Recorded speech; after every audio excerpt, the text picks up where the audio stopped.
So I've uploaded my top films released in 2017 video, but as a bigger task, I also wanted to do my top films watched in 2017. This excludes any new releases from this year. So these are all of the films that were released 2016 or down. And I have to say, to begin with, I thought this was going to be quite difficult insofar as I didn't really watch that many amazing, earth-shattering films this year. But as I went through my list, I managed to find a few that actually, in hindsight, really did move me and have really stuck with me. These are in no order, and the first one is The Grudge. I finished watching that film and immediately went, Medora, do you have to wash yourself while I'm doing a video? I immediately went, I want to watch it again. I haven't seen the second Grudge yet because I'm scared that it won't live up to my expectations. But I definitely will watch it as soon as possible, and The Grudge is definitely one of my highlights from this year. Then we have one that I only watched because Johnny Depp is in it, but then it turns out that Johnny Depp is barely in it and he's not the best part. This is Tusk.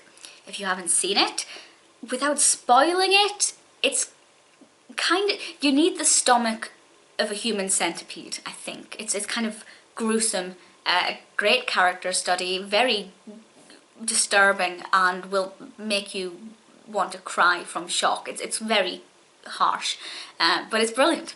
It does have its comic relief from Johnny Depp, and it's one of the best films I've ever seen, not just this year, but in all. And I haven't seen Yoga Hosers yet, which is a follow-up, but it's on my list and I will watch it. Tusk, phenomenal. It wouldn't be a top films list without a film from Pam Dawber, who I love. A Child's Cry for Help is about a mother who brings her child constantly to the hospital. He is always ill and they can't really work out what's wrong with him, and he seems to start to get better but then he becomes ill again. It's a wonderful drama thriller. It's a great character study into the human mind, and Pam Dawber plays the mother and she plays her phenomenally.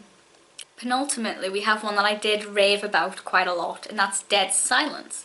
Now this is about ventriloquism, and usually I like films about ventriloquism, but usually they're very cliche. They're about a puppet that, you know, becomes possessed or whatever, but this is different.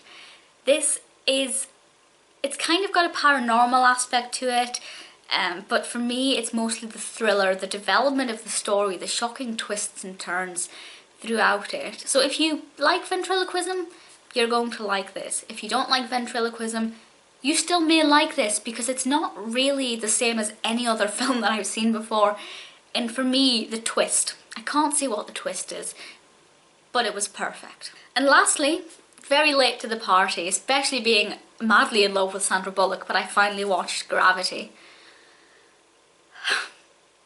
I still can't get over it. It's just the use of sound, or lack thereof. There are so many moments in this film where there is no sound, and obviously that mirrors what Bullock, well, an astronaut would be hearing. You know, there's nothing there. We're completely immersed in this, and her journey is amazing. And the reason I love this as well is because somebody in about 2011, 2012, one of my lecturers at university spoiled the ending, or I thought they had. They said, oh, so such and such, and I'd interpreted that incorrectly. So what I thought would happen at the end was completely the opposite. So it was so surprising, and it was amazing, and Bullock is perfection, and I love her. But this film is amazing. I know people either really love it or really didn't like it. I definitely really loved it. So I'm pretty confident that they're my top 5 films. If I were to include the top 5 that I watched that were released this year, I'd also throw in Hampstead and Cult of Chucky. Do let me know the films that you've watched this year that you've absolutely adored and would thoroughly recommend. Any other films as well that you like, I'd love to hear about them, and I'll speak to you all soon.